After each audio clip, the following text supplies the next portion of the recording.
ভারতীয় ন্যায় সংহিতায় ধর্ষণের কারণে মৃত্যু ও খুন এই 3 ধারায় দোষী সাব্যস্ত করা হলো সঞ্জয় রায়কে।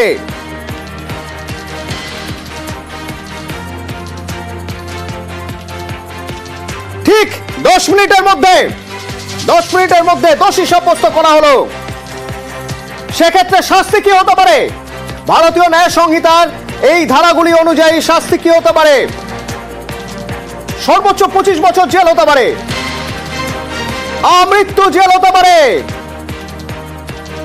সর্বোচ্চ শাস্তি হতে পারে মৃত্যু। জানানো হলো, বিচারক জানালেন, কাকে জানালেন? আসামি সঞ্জয় রায়কে দোষী সাব্যস্ত করা হলো। সঞ্জয়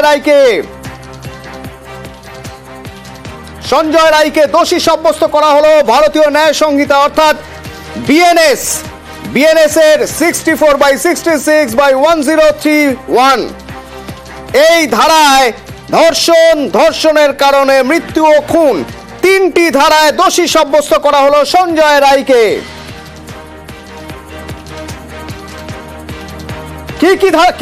কি সাজা হতে পারে? আমৃত্যু কারাদণ্ড হতে পারে, 25 বছর জেল হতে পারে, সর্বোচ্চ শাস্তি মৃত্যুদণ্ড হতে পারে।